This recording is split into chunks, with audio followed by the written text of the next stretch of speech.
So let's get started for today's webinar. Today's webinar is the outlook for wool prices. The presenter today is Robert Herrmann, Managing Director of Ag Concepts Unlimited. Robert will be talking to you about a range of things today, but predominantly looking at the outlook for wool prices over the next 12 months. So without any further from me, I'll hand over to Robert to start his presentation.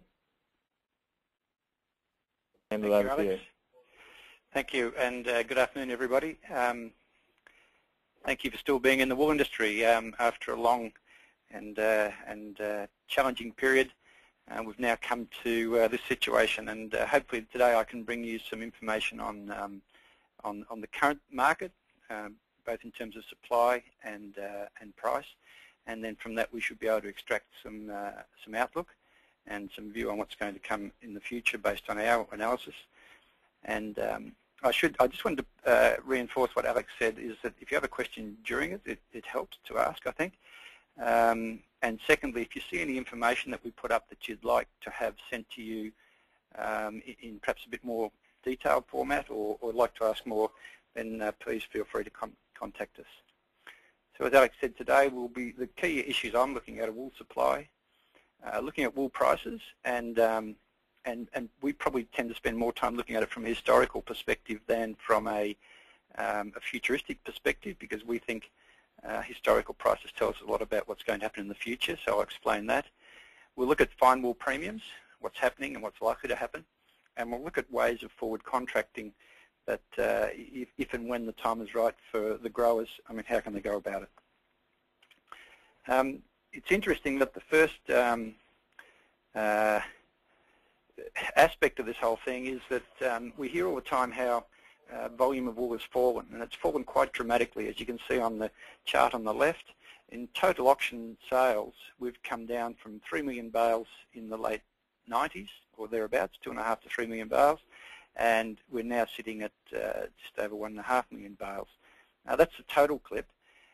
We think it's also important to look at components of the clip, and so on the other chart beside there, sold at auction and fitting into the 21 micron category, and clearly that volume has fallen dramatically. But what's probably not spoken of as much is the fact that 19.6 microns and finer in this case actually grew dramatically through the drought periods, even when the clip was falling, and currently isn't. Just going on to the next table, we have a look at the drought clip with 1996. So what was happening in 1996 in terms of volume compared to 2012. The 2012 clip of 19.5 and finer is actually 18% larger than what it was in 1996, whereas the 21 micron category is 67%, has decreased by 67%, and the effect of that is that the total clip is decreased by 47%. And even looking at the peak of the drought year, or the middle of the drought, compared to 2012, 19 micron and finer, 19.5 and finer, has fallen 19%, but the medium wools have still fallen by more, by 44%, and the overall clip has fallen 26%. And if we just look at what's happening this year in the table down below, so comparing year-on-year change for the last year, year to date, 19.5 and finer is actually up 19.7% on last year. 21 micron is up 7.9%, with the total clip being up 10.7%. So that just puts a little bit of perspective on what's happening, and you'll see, I hope I can explain to you as we go through why we think understanding some of those figures is important as to what might happen in the future. Just two indicators, and we've used as an example here the Southern 19 MPG and the Southern 21 MPG. The key message out of that, I think, is that while we may be still disappointed in fine wool prices, since 1996 they are at a historically high level, and of course the 21 micron prices are have rarely been higher than where they are now. But the effect of the high Aussie dollar, we tend to think of that as dampening down the potential for our prices, and people speculate on how high our prices could be if we had a lower Aussie dollar. But we think what should also be considered is that the effect of the high Aussie dollar on our customers. So if you look at the 19 micron chart on your left, the dark blue line is the price, the auction price over the period for 19 microns paid to Australian farmers, I guess, in Australian cents per kilogram. The pale blue line is that price converted into US cents a kilogram. And the US cents a kilogram is a good proxy to use when transferring it into the price of our major buyer in China. And through the last peak, where 19 microns got above 1,400 cents, the impact on our customers was quite minimal. We had a lower dollar, and in fact, in US cents a kilogram, we just tipped over 800 cents a kilogram. But the effect in recent times that our customers have to pay because of the fact that we've been at parity or better in recent times. And so this last rally, which has been quite strong for us and quite reasonable, and we would have thought about time, has really been a big pill to swallow for our customers. Point of reference, the last 700,000 bales sold out of the stockpile was sold at 350 US cents a kilogram. So we've gone from selling off a large chunk of wool back in those times at 350 cents a kilogram to now asking our customers to pay in excess of $11 a kilogram. So that's taken a little, that causes a little bit of concern, no doubt. If you're a customer, you have to be able to extract that sort of value out of your end product, and as we all know, that's not always easy. So we've got two conflicting values in the Australian wool supply and demand situation. On the one hand, wool prices are expensive to our customers. On the other hand, supply is low for the clip, but for fine wool, supply is relatively stable and certainly plenty of it there. One other thing that we tend to look at to give us some perspective on wool prices are deciles, or sometimes they're called percentiles, but it's the same thing. And let me just briefly explain to you that how a decile is calculated. For those who already know these things, well, here's a bit of a review. If we look at the 21 micron indicator in that column there, and the price since 2003 has traded as low as 659 cents a kilogram, and it's traded as high as 1,531 cents a kilogram. For 50% of the time, so it's not an average, 21 MPG has been lower than we were about 10 or 11% of the time. So that's deciles. It may be a chance, if there's a question on deciles while it's fresh in my explanation. Yeah, so if there's any questions, anyone, if you either raise your hand by clicking on the hand icon or type it into the question box. So we might keep going.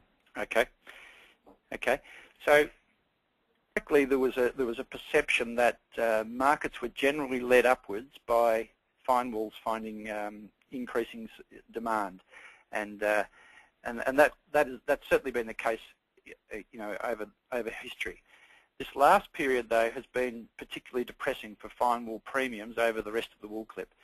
And of course, what it's meant is that at times when the 21 micron price was at 900 cents and we had low fine wool premiums, meant we had low fine wool prices as well.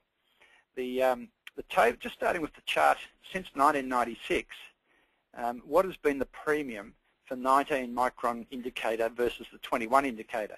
And then in the end ended up at around the 700 to 800 cents before falling off the edge of what looks like a cliff there.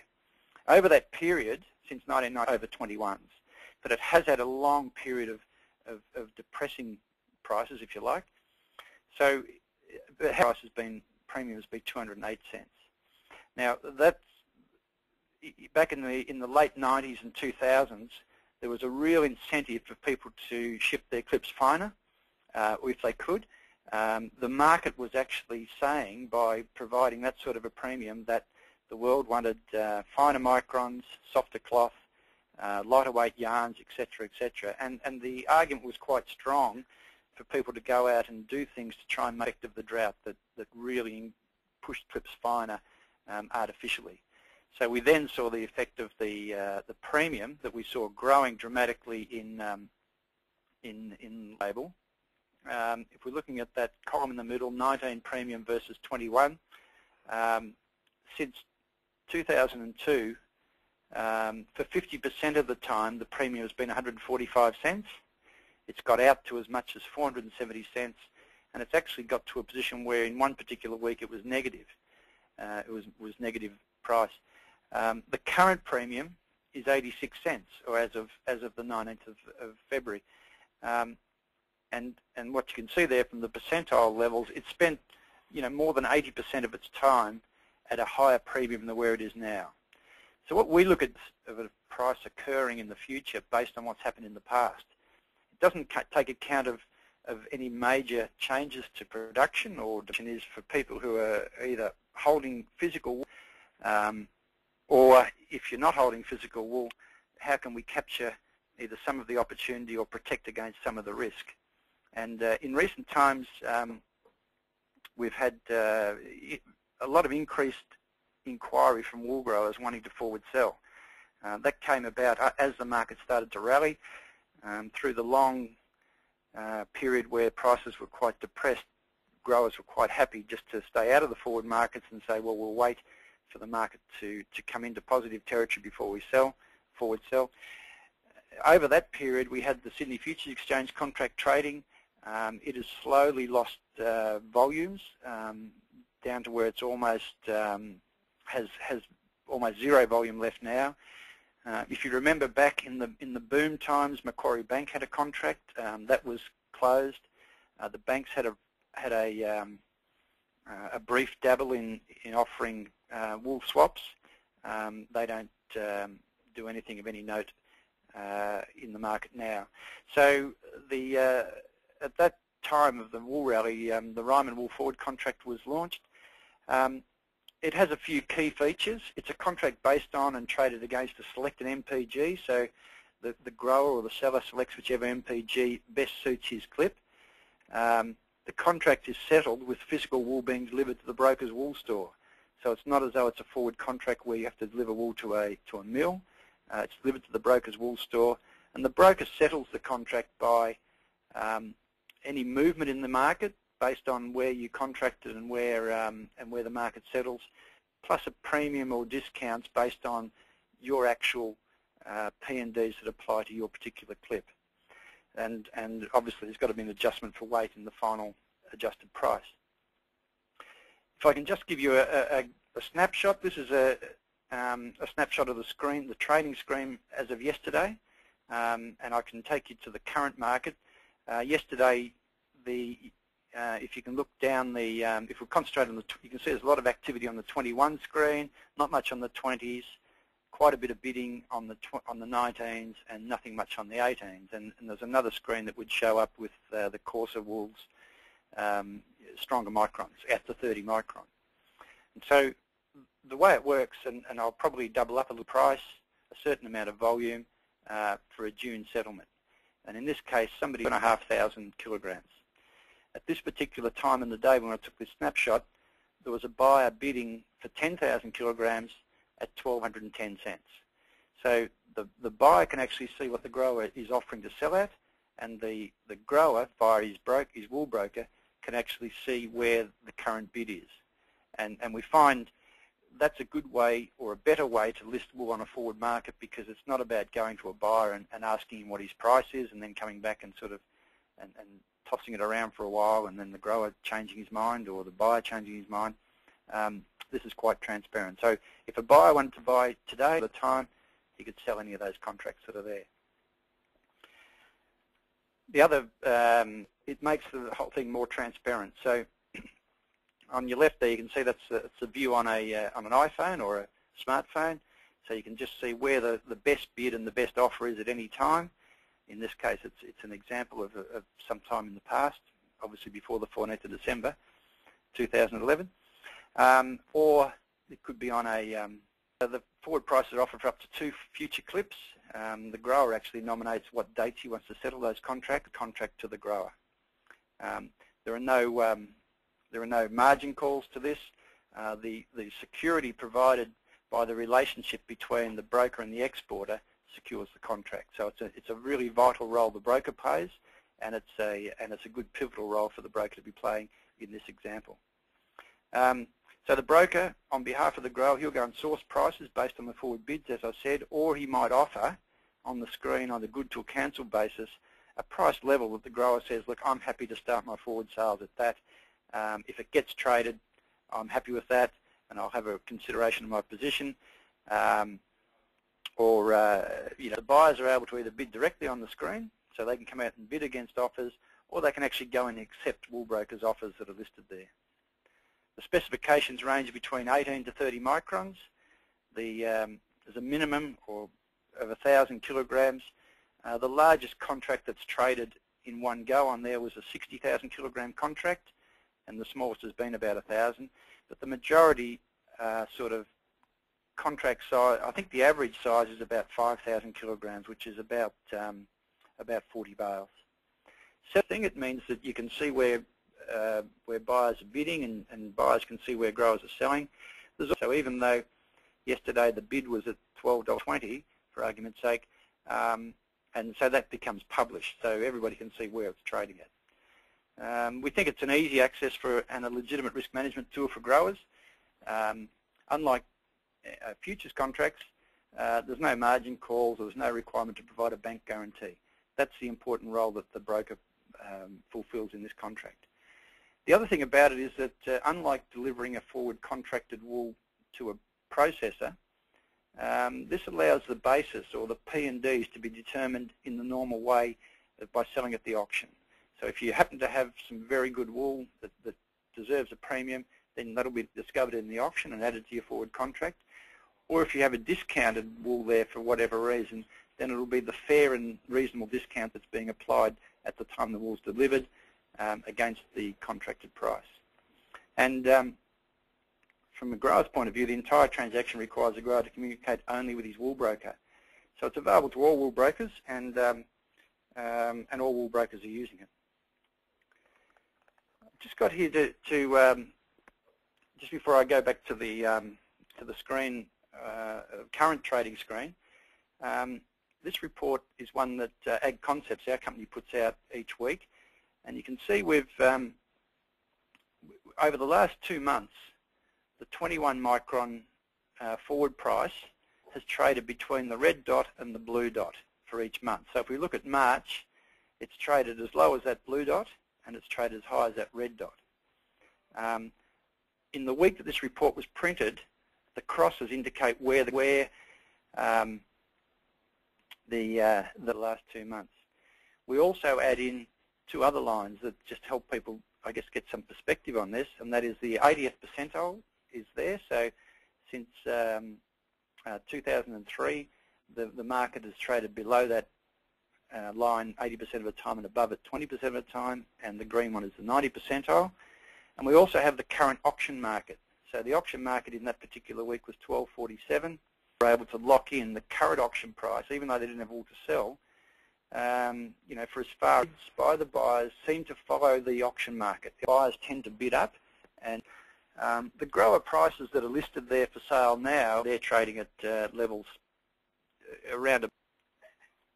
As you would have guessed, we're not in the business of crystal ball gazing, but we do tend to more look at the fundamentals of what's happened in the market, where we are on a historical basis, and what the demand curve is.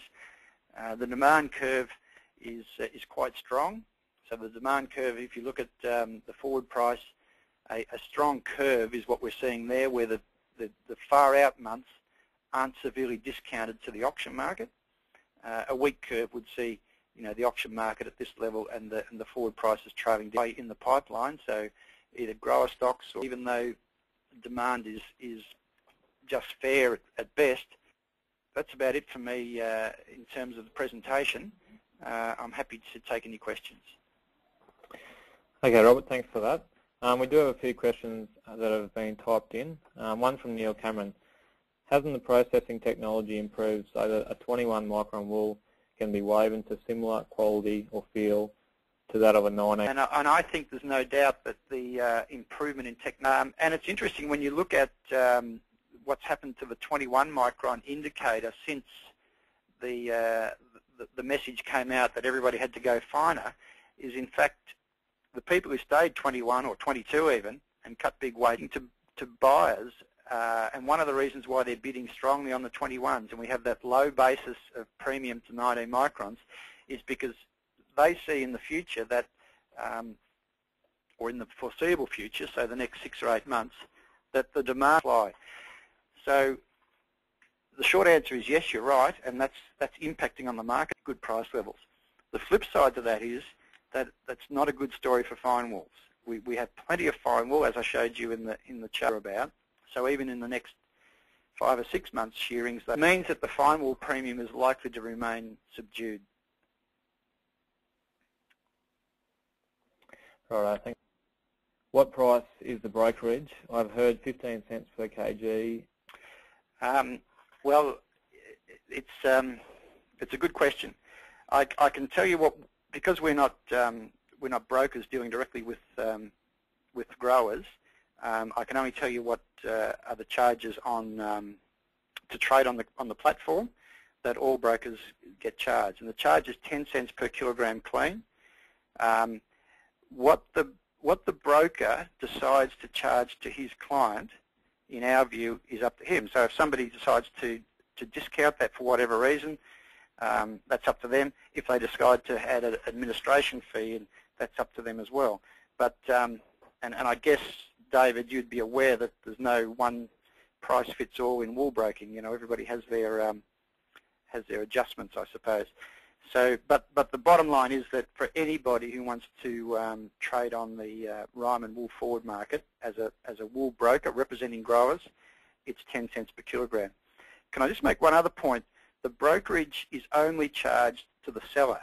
There's no brokerage charged to the buyer, and that was a very deliberate strategy when the contract was set up, because it was agreed that if any brokerage was charged onto the buyer's side, that would just be reflected in the price, and that would mean we'd get a slightly distorted price in terms of what was the real price for the forward market for the wool.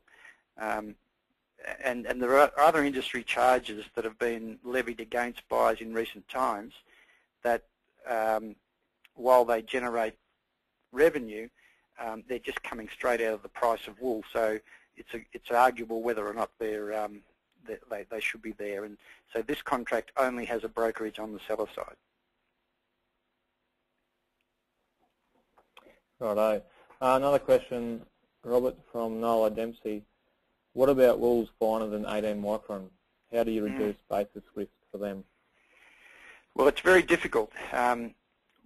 One of the things that any contract needs is a robust and sound indicator to settle against, because in the end we don't want any arbitration or discussion about what the settlement price is. It has to be agreed and clear. So as you start to go finer, you know, there is a feeling that the indicators tend, because there's less wool in them, the indicators tend to bounce around a bit more.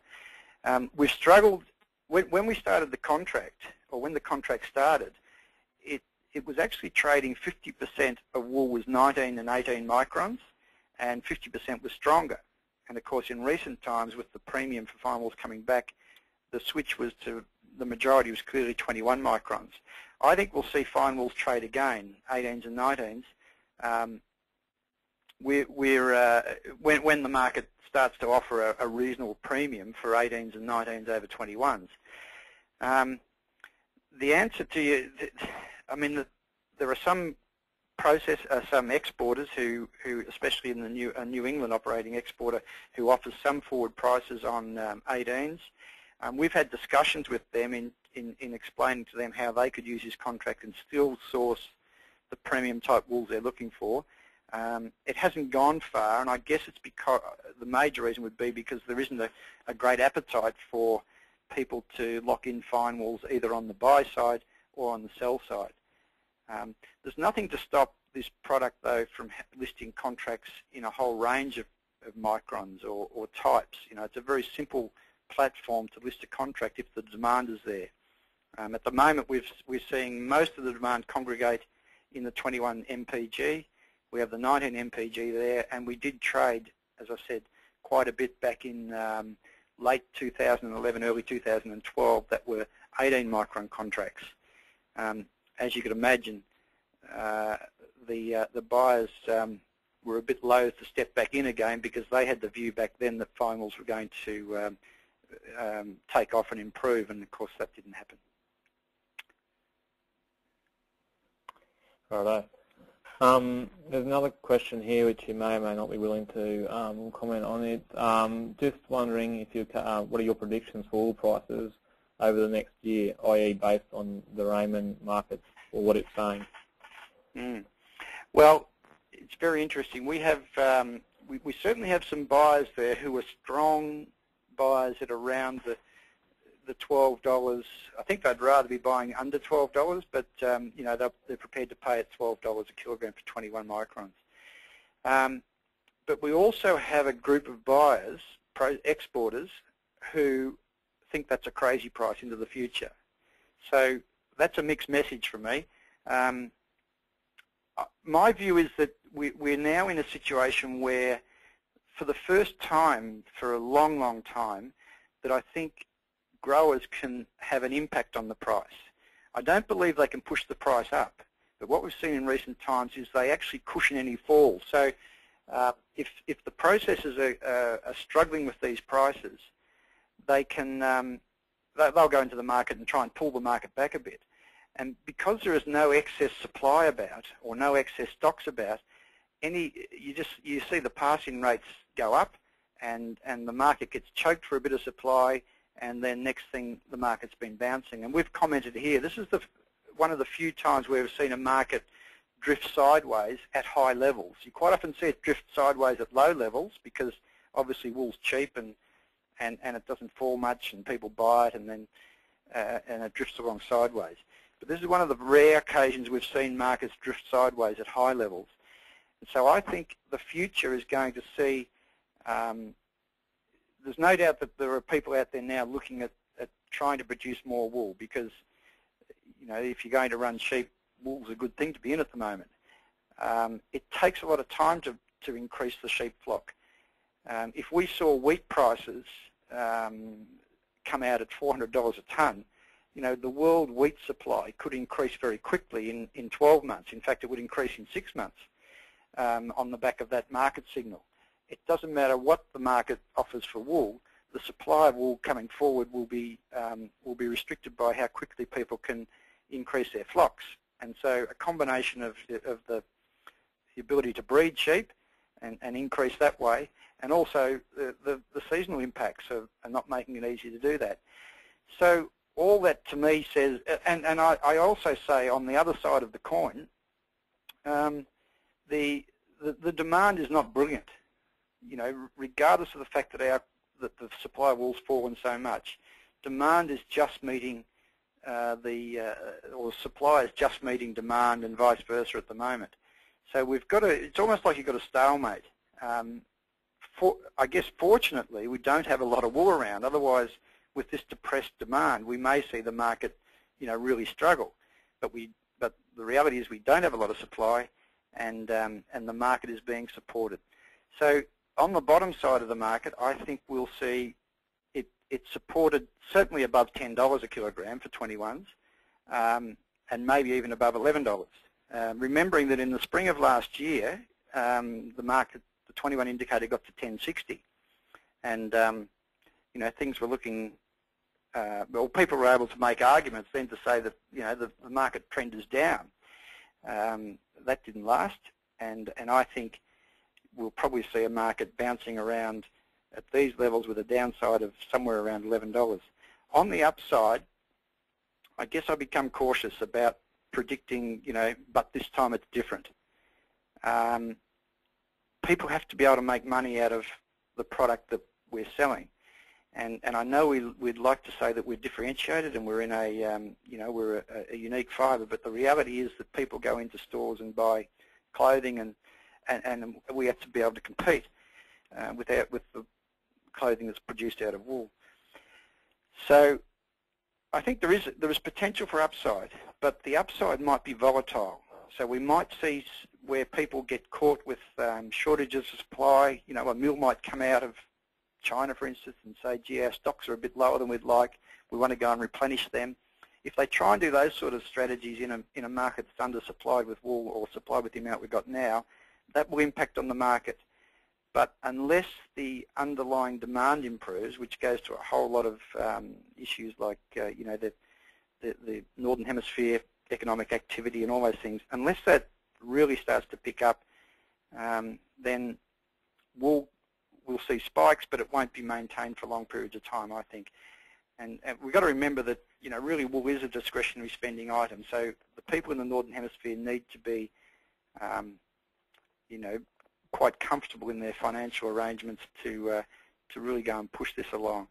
And as we showed in the two graphs we put up, the processors and wholesalers and retailers have to get used to these high prices. It's not something they've had before.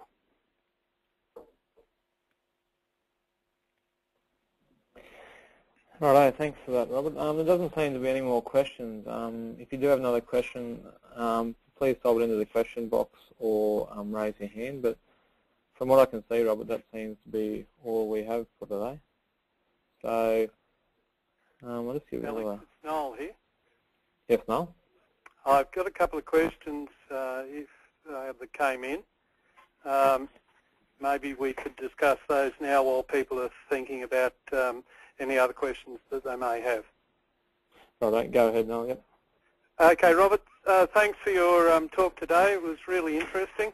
First one's a really stupid question, I suppose, but what are the different colours in the ask column of the Riemann Wool forwards? Yes.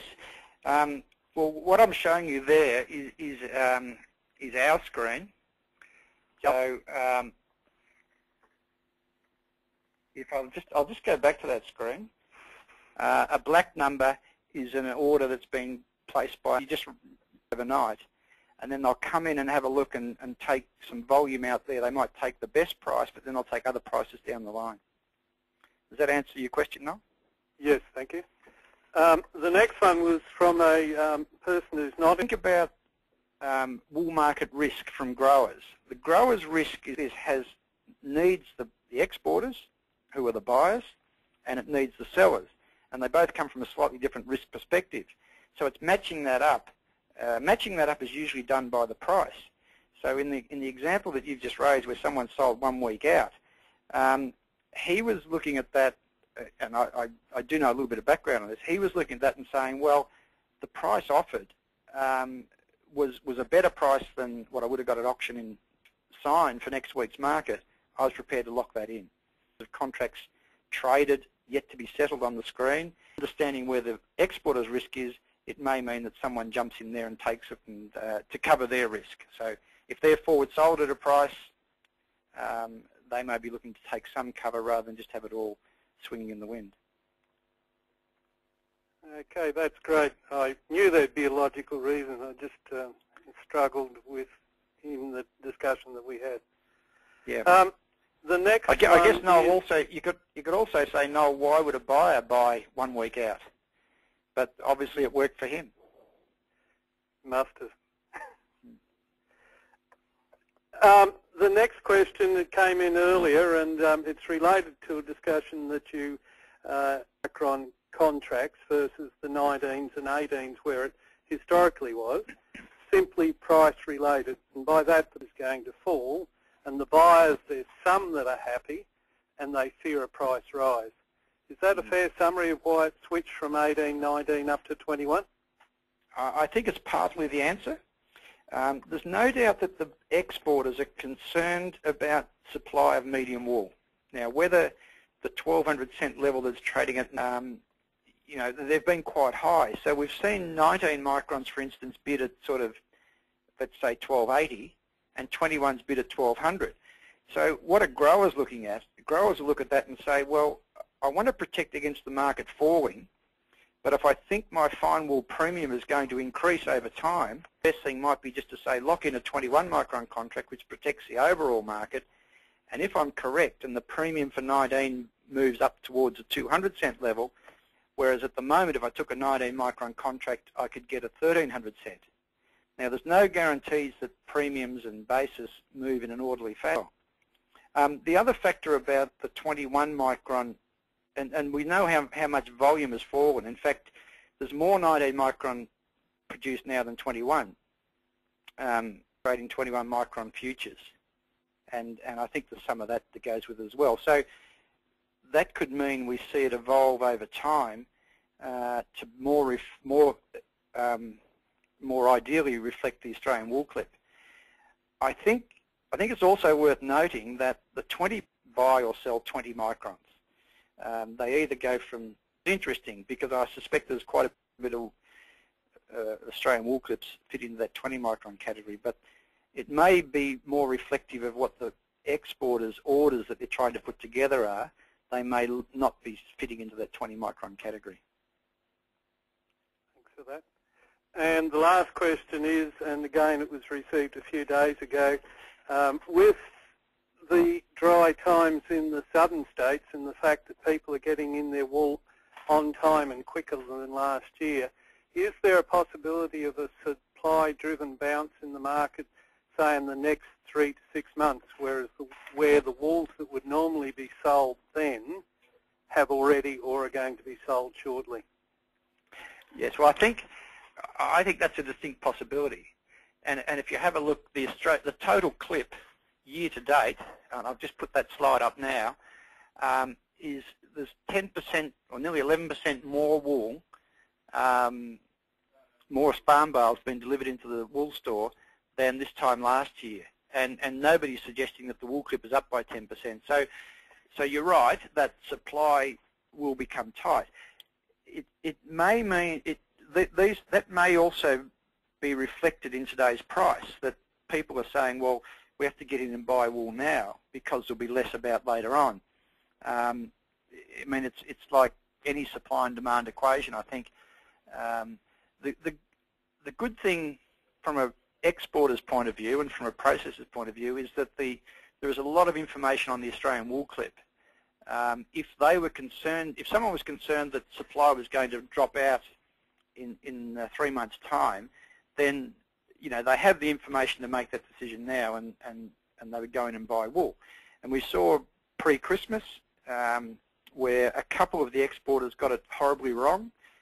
They thought the market wasn't going to rally, and they stayed out of the market when the prices were around the coming up through the $11 mark, and only to have to re-enter later on at higher prices. So there's no guarantees that any of these people actually can pick it totally correctly, but the information is out there. So I'm more of a pragmatist in this area, Noel, in that I guess of all the times I've been watching markets, a forward market actually reflects all of the information that's available at the time. So what's available is how much wool's been delivered, how much wool is expected to come in, all that information is available, and the forward price actually comes out of that equation, and of course overlaid with what people think their demand requirements are going to be.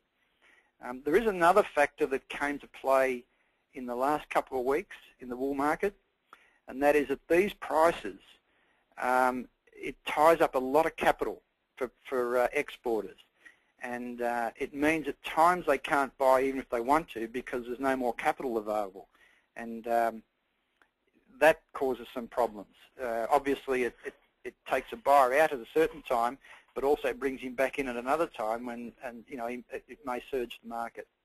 So I think, going back to your question about surges in the market, I think they'll be there, but I'm not convinced that they will surge to a new level and stay there. I think the surges were more driven by, problems with either sourcing wool or managing to supply through the pipeline. Thank you, Robert. You've exhausted my questions. Alex, back to you. All right, thanks for that, Noel. Robert, this is a bit of a crystal ball question, and you probably covered off on a fair bit of it, but are we likely to see an upward trend for 16 to 18 micron prices over the next 6 months, and why? And could it explode upwards for a good run like last year? So you probably covered off on a bit of that, but is there any more comments you wanted to add? Yeah, look, I think I'm a bit concerned about the next 6 months for fine wools. I can't see that if supply is going to continue, and I'm just using that 19.5 and finer number, if it's going to continue at 20% more than last year, and the seasonal conditions would give us no reason to think it won't, then there's just going to be too much fine wool into the market to see a strong rally. That said, another season where we went back to normal conditions, I still think the world has an appetite for fine wool, and it's not as price sensitive as medium wools.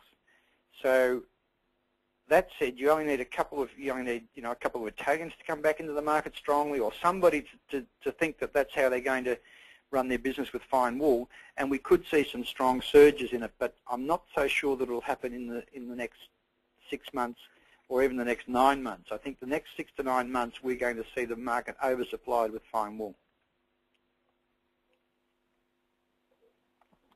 Okay, and another question here from Tony Hamilton. Would the 21 micron be better buying given the longer staple length and yield? In terms of processor requirements, look, that's a good question. I guess I've experience at looking at wool types, but it's not my processing capacities aren't my specialty. So I'm sure you could find people who would agree. I could also find some people who say they want those 75, 80 mil wools. So I think it's horses for courses. So that's one I'll dodge. Thanks, Alex.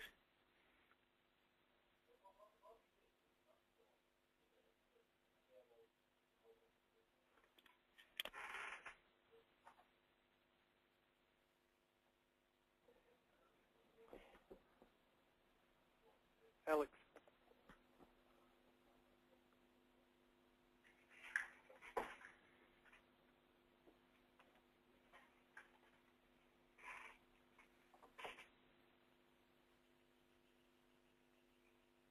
Are you still there, Robert? Yes, I'm still here. I'm wondering where Alex has gone. Yeah. I'd like to thank you for your participation, for Robert's participation and for the audience participation in the webinar today. I'd particularly like to draw attention to the brokers that were in the audience for today. Cleach, both from Elders. If I've missed anybody, please let me know and we'll acknowledge you on an email that goes discussed today. Please do so. And Alex, are you there now? Yes, I am now. Sorry about mention. I went to live seminars, 2 this week, and they had very good attendance rates and were very well received. So if you are, I'd also like to thank Robert again. Once again, he did a very good job. And there's also an evaluation link that we mentioned earlier. Nicole Soler put it in the question and chat box. So once this is finished, if you could please click on the link and fill out the short evaluation, and also the recording will be on the Leading Sheet website. So I'd just like to thank Robert and everyone for their attendance, and Noah Dempsey, the South Region Leading Sheet Coordinator, for his efforts. So once again, thank you for everyone, and that's it for the day. So we'll see you next